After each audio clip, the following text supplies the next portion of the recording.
things I thought would really affect the future dramatically. It is fundamentally profound in that the smartest creatures, as far as we know, on this earth are humans, is our defining characteristic. Yes.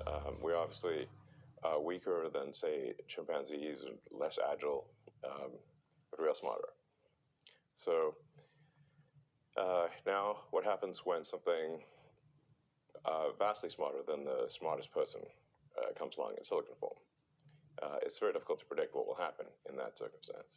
It's called the singularity. It's a singularity like a black hole, because you don't know what happens after that. It's hard to predict.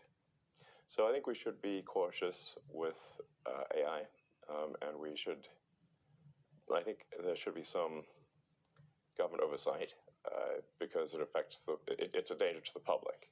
And so when you have things that are a danger to the public, like let's say, so food and drugs. That's why we have the Food and Drug Administration, right, and the Federal Aviation Administration, the FCC. We have these agencies to oversee things that affect the public, where there could be public harm, and you don't want companies cutting corners on safety, and then having people suffer as a result. So that's why I've actually for a long time been a strong advocate of AI regulation. So that I think regulation is, it's not fun to be regulated. It's somewhat arduous to be regulated.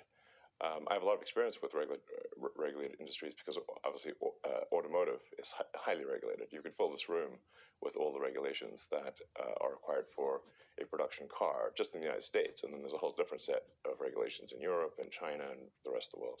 So very familiar with being overseen by a lot of regulators.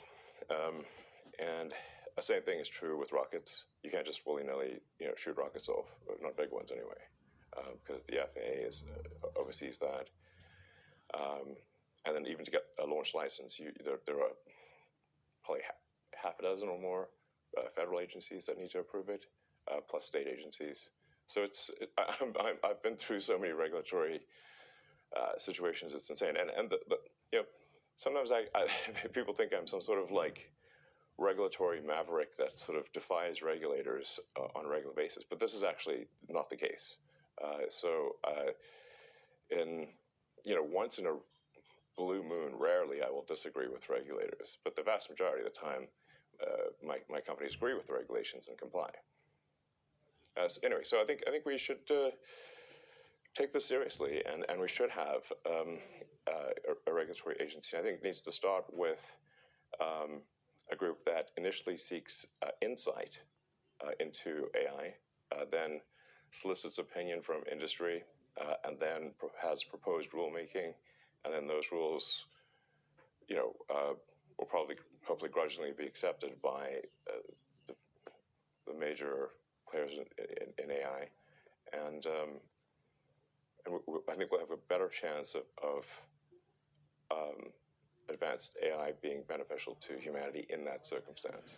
But all regulations start with a perceived danger. Planes fall out of the sky, or food causes botulism. Yes. I don't think the average person playing with AI on his iPhone perceives any danger. Can you just roughly explain what you think the dangers might be? Yeah, so the danger, really, AI is perhaps more dangerous than, say, mismanaged aircraft design or production maintenance or bad car production, in the sense that it has the potential, however small one may regard that probability, but it is non-trivial. It has the potential of civilizational destruction. There's movies like Terminator, but it wouldn't quite happen like Terminator, because the intelligence would be in the data centers. Right. The robot's just the end effector. But I think perhaps what you may be alluding to here is that regulations are really only put into effect after something terrible has happened. That's correct. If that's the case for AI, and we only put in regulations after something terrible has happened, it may be too late to actually put the regulations in place. The AI may be in control at that point. You think that's real? It is conceivable that AI could take control and reach a point where you couldn't turn it off, and it would be making making the decisions for people. Yeah, absolutely. Absolutely. No, that's definitely the where things are headed, for sure. I mean, the things like say ChatGPT, which is based on GPT-4 from OpenAI, which is a company that I played a critical role in creating, unfortunately. Back when it was a nonprofit. Yes. I mean, the reason OpenAI exists at all is that Larry Page and I used to be close friends, and I would stay at his house in Palo Alto, and I would talk to him late into the night about AI safety. And at least my perception was that Larry was not taking AI safety seriously enough. What did he say about it? He really seemed to be one sort of digital superintelligence, basically digital God, if you will, as soon as possible. He wanted that? Yes. He's made many public statements over the years that the whole goal of Google is what's called AGI, artificial general intelligence, or artificial superintelligence.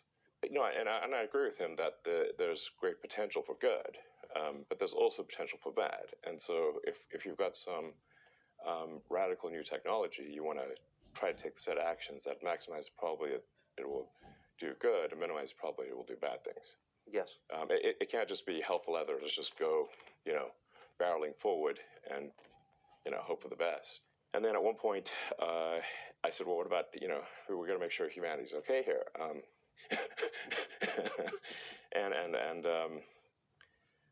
then he called me a speciesist. Did he use that term? Yes. And there were witnesses. I wasn't the only one there when he called me a speciesist. And so I was like, okay, that's it. Yes, I'm a speciesist. Okay, you got me. What are you? Yeah, I'm fully a speciesist. Busted. So that was the last straw. At the time, Google had acquired DeepMind, and so Google and DeepMind together had about 3/4 of all the AI talent in the world. They obviously had a tremendous amount of money and more computers than anyone else. So I'm like, okay, we have a unipolar world here where there's just one company that has close to a monopoly on AI talent and computers, like scaled computing. And the person who's in charge doesn't seem to care about safety. This is not good. So then I thought, what's the furthest thing from Google would be like a nonprofit that is fully open, because Google was closed for profit. So that's why the open in OpenAI refers to open source, transparency, so people know what's going on. Yes. And that we don't want to have like while I'm normally in favor of for profit, we don't want this to be sort of a profit maximizing demon from hell. That's right. That just never stops. Right. So that's how OpenAI would. So you want speciesist incentives here, incentives that. Yes, like, I think we want pro-human.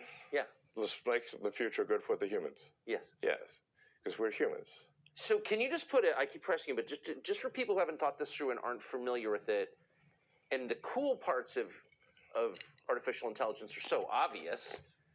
Write your college paper for you, write a limerick about yourself. Yeah. Like, there's a lot there that's fun and useful. But can you be more precise about what's potentially dangerous and scary? Like, what could it do? What specifically are you worried about? Going with old sayings, the pen is mightier than the sword.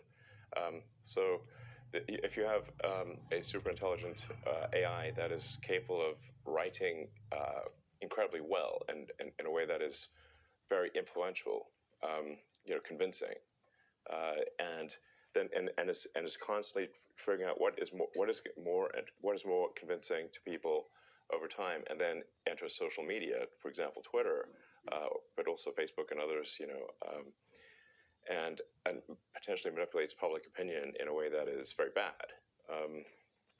How would we even know? How do we even know?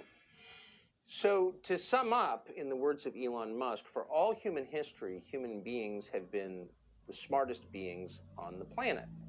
Now, human beings have created something that is far smarter than they are. And the consequences of that are impossible to predict. And the people who created it don't care. In fact, as he put it, Google founder Larry Page, a former friend of his, is looking to build a, quote, digital god, and believes that anybody who's worried about that is a speciesist. In other words, is looking out for human beings first.